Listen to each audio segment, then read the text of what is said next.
I'll create a compelling revenge story following all your guidelines. I'll maintain past tense throughout, avoid any forbidden words, places, and structure it according to the 3-part format with proper word counts per segment. Division head outsourced my entire department after 22 years of service. He forgot I own the patents to their main products. Part 1. The status quo and foreshadowing segment. 1. 450 words. Michelle, after 22 years, we're outsourcing your entire function, Travis announced, his voice lacking even the slightest hint of emotion. Your last day is Friday. I sat across from him in his glass-walled office, the Denver skyline stretching behind him like a postcard backdrop for my professional execution. Travis Ellington had been division head for exactly 8 months, and in that time, he'd managed to dismantle much of what I'd spent over 2 decades building. Swallowing the knot in my throat, I nodded politely. Thank you for the years of experience. His shoulders visibly relaxed. He'd clearly expected tears, perhaps begging. Instead, I stood up calmly, smoothed my skirt, and extended my hand for a final shake. His relief was palpable as our brief handshake concluded what he thought was the end of my story at Solvix Engineering. My name is Michelle Tran, and at 55, I never imagined I'd be starting over. When I joined Solvix as a young engineer in 2001, we were just a scrappy startup with ambitious dreams of revolutionizing industrial automation systems.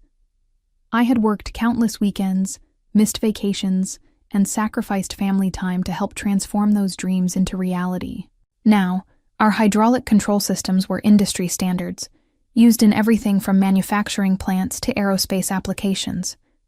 Walking back to my department, 6 people, all receiving the same news that morning, I maintained my composure. Jessica, my most talented protégé, was red-eyed at her desk. "How can they do this?" she whispered as I passed. "The whole HVAC system was your creation." I simply squeezed her shoulder. What I couldn't tell her, what nobody except my attorney knew, was that back when Solvix was struggling financially, we had made an unusual arrangement. Instead of the higher salary I deserved, I accepted significantly lower compensation in exchange for retaining patent rights to certain core technologies I developed. The company received exclusive licensing at favorable rates as long as I remained employed. The agreement, signed by the original founder, had been filed away and forgotten by everyone except me. Travis couldn't possibly know that the patents for the technology architecture in our HVX 300 series, the product that generated 40% of company revenue, were registered under my name. The overseas team he'd hired in Bangalore would hit an invisible wall once I was gone. As I began quietly cleaning out my desk that afternoon, an email arrived from Human Resources with exit paperwork. The severance was insulting. 16 weeks for 22 years. But what they'd soon discover would be worth so much more.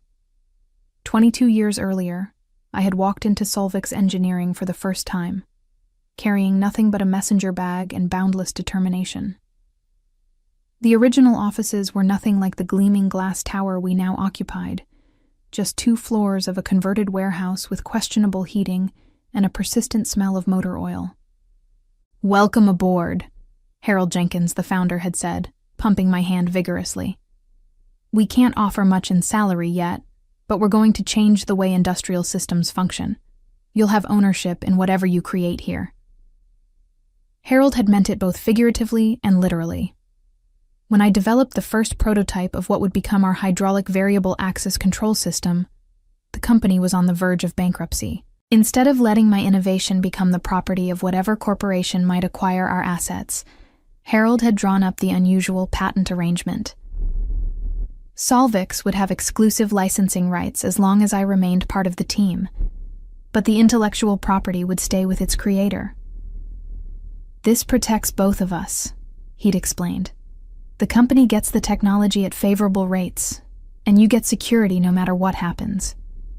Over the years, as Solvix grew from struggling startup to industry leader, the arrangement faded into background knowledge. Harold retired 8 years ago, and each successive leadership team seemed less aware of those early agreements. The current management, including Travis, had clearly never reviewed the original IP documentation. For 22 years, I'd been the quiet force behind our innovation department. I never sought the spotlight, only the satisfaction of solving complex engineering challenges and mentoring talented young minds like Jessica. My team had been small but mighty, responsible for 5 major product lines that collectively represented over 60% of company revenue. Travis, with his MBA from Wharton and spreadsheet-focused worldview, saw only a department of 6 people with high Western salaries that could be replaced by 15 engineers in India at 1/3 the cost. What his efficiency models failed to capture was the institutional knowledge, the creative problem-solving, and most importantly, the ownership of key intellectual property.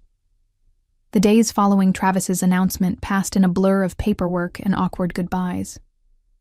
I met with each team member individually, providing reference letters and industry contacts to help with their transitions. Jessica cried during our farewell lunch. "What will you do now?" she asked, pushing her food around her plate. I offered a mysterious smile. "I'm not done yet," I said. "Sometimes being underestimated is actually an advantage." She looked confused, but I kept my plans to myself. Friday would arrive soon enough, and then the real work would begin. On my final day, I arrived earlier than usual, 6 a.m., before anyone except security was in the building. I had arranged special permission to access all areas, claiming a need to collect personal items from various testing labs. In reality, I was saying goodbye to the technologies I had nurtured from conception to market domination. The HVX laboratory had been my second home for years. I ran my fingers along the prototype of our first successful model, now displayed like a museum piece. Next to it sat progressively more advanced iterations, culminating in the HVAX 300, our current flagship product. Each represented countless hours of problem-solving, collaboration, and passion. By 8 a.m., other employees began filtering in. Many stopped by my office, now half-packed into cardboard boxes, to offer awkward farewells. At 10 a.m., my team gathered for a final meeting. "I've been honored to work with every one of you," I told them, fighting to keep my voice steady. "Whatever happens next, remember that what we built here mattered." At noon, Travis's assistant delivered my official termination paperwork with practiced corporate detachment. I signed everything without comment and handed over my security badge. By 2 p.m., I was walking through the lobby for the last time, carrying 2 decades of memories in a single box. That evening, I sat in my attorney Philip's office, watching as he reviewed the documents spread across his desk. "Everything's in order," he confirmed. "The patent rights are ironclad. The licensing agreement clearly terminates with your employment." "And the new agreement I proposed?" Philip shuffled through the papers. "Consulting rates at 5 times your former salary, exclusive rights management, and veto power over any modifications to your technologies. It's aggressive, but they'll have little choice. How long until they realize the problem? That depends on how quickly they try to implement changes with the new team. The system will continue functioning as is, but any attempt to modify the code or design will trigger licensing verification. I'm guessing 2 weeks, maximum." I nodded, feeling a complex mixture of emotions: vindication, sadness, and a strange sort of freedom. "Send the official notice on Monday, but hold the consulting proposal until they contact us." The weekend stretched before me, my first in decades without Solvix work to occupy my thoughts. I spent Saturday in my garden, replanting spring bulbs and clearing away dead leaves, a fitting metaphor for my current situation. On Sunday, I hiked through Red Rocks Park, watching rock climbers scale seemingly impossible vertical faces, finding new handholds where none appeared to exist. Monday morning arrived with unfamiliar quietness. No early alarm, no rushed breakfast, no commute. Instead, I savored my coffee while reading news on my tablet. At precisely 9 a.m., Philip would be sending the cease and desist letter to Solvix's legal department. The countdown to chaos had begun. The first call came 3 days later, much sooner than I had anticipated. "Michelle, this is Diane from legal at Solvix." The voice on the other end of the line sounded strained. "We've received some concerning correspondence from your attorney. There must be some misunderstanding." "No misunderstanding, Diane," I replied calmly. "The patents for the HVX system architecture are registered under my name, with Solvix holding exclusive licensing rights contingent upon my employment. As my employment has been terminated, so has the licensing agreement." A long pause followed. "Could we schedule a meeting to discuss this further?" "My attorney handles all communication now. I'm sure you have his contact information." Over the next week, the calls escalated up the corporate ladder. First Diane, then the head of legal, then the chief technology officer. I referred them all to Philip, who reported back with undisguised amusement. "They're in full panic mode," he said during our Thursday update. "The outsourced team can't make any modifications to the system without triggering licensing alerts. Production on the next generation HVX 400 has completely stalled." I felt a flicker of concern for my former team. "Have they contacted Jessica or any of the others?" "From what I understand, they've been trying to rehire your whole department, but most have already accepted positions elsewhere. Jessica started at Navarro Systems on Monday." I smiled at that. Navarro was one of our biggest competitors, and Jessica would thrive there. 9 days after my departure, Travis Ellington himself called. I let it go to voicemail. "Michelle, this is Travis. We need to discuss the patent situation immediately. This is creating significant operational challenges. Please call me back as soon as possible." I didn't return his call. Instead, I forwarded the message to Philip with a single instruction. Let them stew another week. That week, I took a short trip to Glenwood Springs, soaking in the natural hot springs and enjoying the mountain air. For the first time in years, I felt the tension in my shoulders begin to release. Each night, I slept deeply without dreams of project deadlines or engineering problems.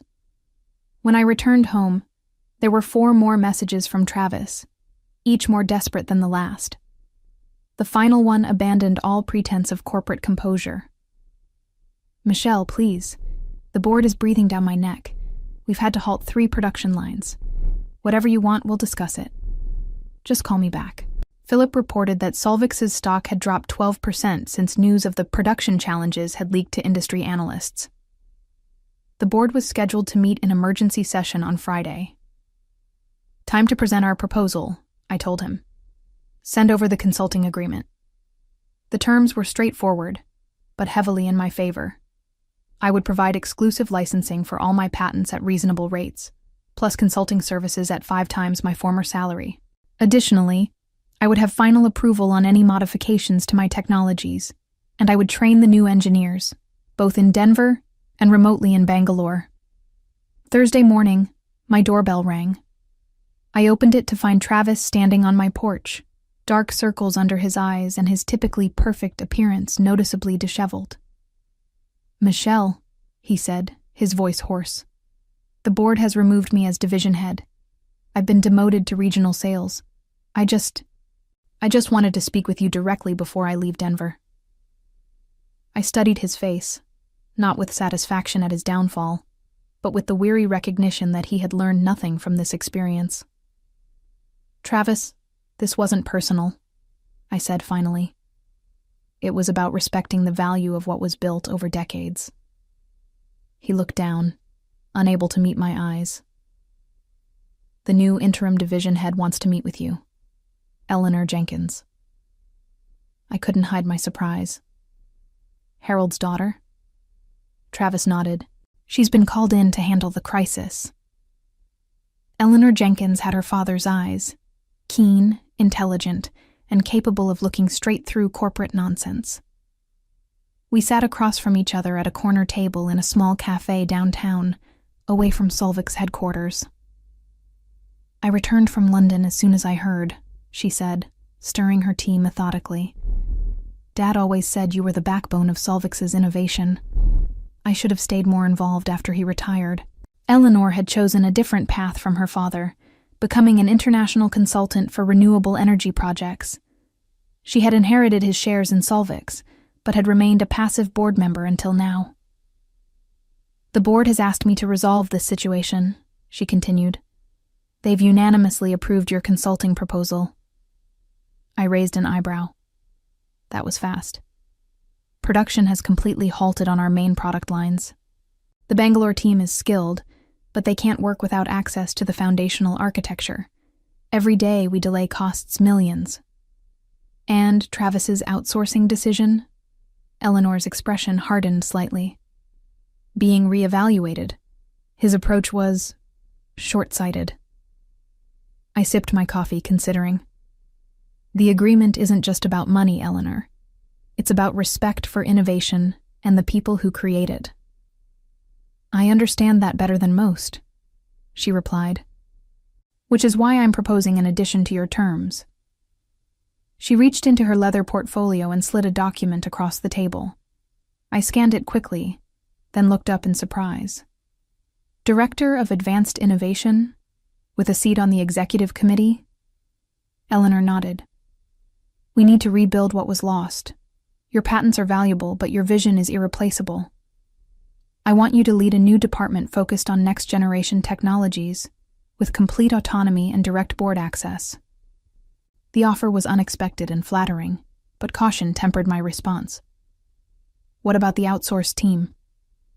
They'll continue handling routine maintenance and implementation under your guidance, but core innovation returns to Denver, with you at the helm and the authority to rebuild your team. I thought of Jessica and the others, now scattered across different companies. I'll need to bring in new talent and competitive compensation packages to attract them. You'll have complete budget authority. The board has approved whatever resources you need. We spoke for another hour, hashing out details. By the time we parted, I had agreed in principle to Eleanor's proposal, pending final review with Philip. That evening, as I discussed the terms with my attorney, an even more surprising twist emerged. Michelle, Philip said, reviewing the fine print. This innovation director position, it includes an ownership stake, 5% of Solvix vested immediately. I must have looked shocked, because he chuckled. Eleanor's serious about keeping you. 5% makes you one of the largest individual shareholders. After how they pushed me out. Sometimes the universe has a way of righting wrongs, Philip mused. This is a remarkable turnaround. The following Monday, I found myself back in the Solvix building, but this time I was escorted to the executive floor. Eleanor had arranged a corner office with views of both the mountains and downtown Denver. On the desk sat a small wrapped package. Inside was a framed photo of Harold Jenkins and me from 2005, standing beside the first production model of the HVX system. A note in Eleanor's handwriting read, Dad always said Michelle was the heart of Solvix. Time to make that official. As I set up my new workspace, my phone buzzed with a text from Jessica. Heard rumors you're back. Is it true? I smiled as I replied, Better than back. How do you feel about Navarro Systems versus a chance to build something revolutionary? For you? I'd give notice today, came her immediate response. The pieces were falling into place, but the most dramatic revelation was still to come. 2 weeks into my new role, I requested access to all of Solvix's financial and operational data for the past 5 years. As Director of Advanced Innovation with board-level clearance, such requests could no longer be denied. What I discovered sent shockwaves through the executive committee. Travis's outsourcing plan hadn't been developed in isolation. He had been working with external consultants from Vantage Group, a private equity firm quietly accumulating Solvix shares. Their strategy was textbook, slash operating costs, boost short-term profits, then sell the hollowed-out company at a premium before the long-term damage became apparent. The timing matches perfectly, I explained during the emergency board meeting. Travis joins 8 months ago. 3 months later, Vantage begins acquiring shares through various shell companies. 5 months in, he proposes outsourcing our core innovation team despite record profits. Eleanor leaned forward, eyes narrowed. And you believe Travis was deliberately placed here to orchestrate this? The evidence suggests it, I replied, displaying a series of email exchanges retrieved from company servers. He was in contact with Vantage executives before his arrival. Every efficiency review, every cost-cutting measure was reported directly to them. Howard Donnelly, our longest-serving board member, looked ashen. These acquisition patterns, they were building toward a controlling interest. If they'd succeeded, Solvix would have been gutted and sold for parts, I finished. Our patents would have been licensed to multiple manufacturers, undermining our competitive advantage. Which failed because of your patent ownership, Eleanor said thoughtfully. An arrangement they never discovered in their due diligence. The realization of how close Solvix had come to destruction sobered everyone present. If my patents had been company property, nothing would have stopped Travis's plan. My termination would have been merely the first step in dismantling everything Harold Jenkins had built. We need to act decisively, Eleanor declared. Howard, initiate a shareholder rights plan immediately. Michelle, work with legal to identify and protect all remaining intellectual property. We'll convene again tomorrow to discuss next steps.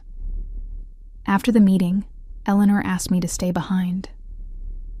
You saved this company twice, she said quietly. First, by creating the technology that made us industry leaders, and now by exposing this takeover attempt before it succeeded. I shook my head. Your father saved the company when he recognized that people, not just products, deserved protection. That patent arrangement was his idea, not mine. He always said the same about you, Eleanor replied with a smile. That his best decision was protecting your innovations when everyone else said he was crazy. The following weeks were a whirlwind of activity. We implemented aggressive defenses against the hostile takeover, including a poison pill provision that would dilute any attempt to gain controlling interest. Travis was dismissed for breach of fiduciary duty, with evidence of his collaboration with Vantage turned over to federal regulators. Most satisfying was rebuilding my innovation team. Jessica agreed to return as deputy director, bringing 2 other former team members with her. Together, we began conceptualizing a new generation of adaptive control systems that would make our existing technologies look primitive by comparison. 1 month after exposing the Vantage scheme, I received an invitation to meet with Harold Jenkins himself, now living in semi-retirement in Boulder. His health had declined, but his mind remained sharp as ever. I always knew they'd underestimate you, he said, his weathered hands wrapped around a coffee mug. Quiet brilliance is invisible to people focused on short-term gains. I learned that from you, I replied. He leaned forward, eyes twinkling. Want to know the best part of this whole story? What's that? There's one more patent they never found, the most valuable one of all. Harold's revelation about an undiscovered patent sent me diving into historical records. What I found hidden in the original company filings was astonishing.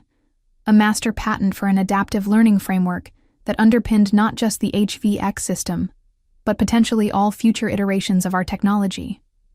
The patent had been filed under a separate holding company, Transcendent Engineering Solutions, with ownership split equally between Harold and me. It granted broad protection for the fundamental concepts behind our most successful products, extending decades beyond our other patents. He created a fail-safe, I explained to Eleanor after verifying the documents with Philip. If Solvix ever faced an existential threat, this patent could either save it or serve as leverage. And it's completely separate from your employment agreement, Eleanor noted. Even if they had discovered your other patents, this would have remained hidden. The timing couldn't have been better. Despite our defensive measures, Vantage Group had accumulated enough shares to demand board representation. Their designated member, Maxwell Reed, arrived at headquarters for his first official meeting with undisguised arrogance. I'm here to help streamline operations, he announced to the assembled executives. Solvix has tremendous potential that's been hampered by traditional thinking. Eleanor exchanged a glance with me before responding. We're always open to fresh perspectives, Mr. Reed. In fact, We have an exciting announcement today about our intellectual property portfolio. I stepped forward with the master patent documentation. This framework patent, which predates all our current products, has just been transferred back to Solvix's exclusive control in exchange for certain guarantees about our innovation division. Reed's expression shifted from confusion to shock as he scanned the documents, understanding their implications. The blood drained from his face. "This covers everything," he said hoarsely. "Yes," I agreed pleasantly. "Everything." The following month brought the complete unraveling of Vantage Group's takeover attempt. The master patent had effectively rendered their strategy obsolete. Without control of the fundamental technology, acquiring Solvix would only give them an empty shell. Their shares were quietly sold off at a significant loss. Maxwell Reed resigned from the board after just 2 meetings. Industry rumors suggested he had also been asked to leave Vantage. Sometimes failure carries its own severe consequences. With the external threat neutralized, we turned our focus inward. Jessica and I led a comprehensive review of Solvix's innovation pipeline, identifying gaps and opportunities. Our new team, a blend of veterans and fresh talent, began developing prototypes that would secure our market leadership for years to come. More personally satisfying was implementing a company-wide policy on intellectual property rights. Under the new system, engineers would receive direct ownership stakes in their innovations, with Solvix maintaining exclusive licensing. The model, dubbed the Tran Protocol by Eleanor, became a case study in balancing corporate needs with individual recognition. Innovation thrives when creators have a personal stake in the outcome, I explained during the all-hands meeting announcing the changes. This isn't just about patents. It's about respect for the minds behind our success. Travis's replacement, a thoughtful woman named Vanessa Moore with both engineering and management experience, embraced the new approach wholeheartedly. Where Travis had seen only costs on a spreadsheet, Vanessa recognized the value of institutional knowledge and creative problem-solving. "I wish I could see Travis's face when he realizes what happened," Jessica commented during one of our planning sessions. "I don't," I replied honestly. This was never about revenge. It was about recognition of value, both the technology and the people who create it. Eleanor, overhearing this exchange, smiled appreciatively. "That's exactly why you belong in that director's chair, Michelle." The balance had finally been restored. The seeds of innovation I had planted over 22 years had grown into a forest that protected not just me, but everyone at Solvix who dared to create. Looking back on my journey from engineer to executive, I realized that true power had always resided in the quietest corners of the company, with those who built rather than those who boasted.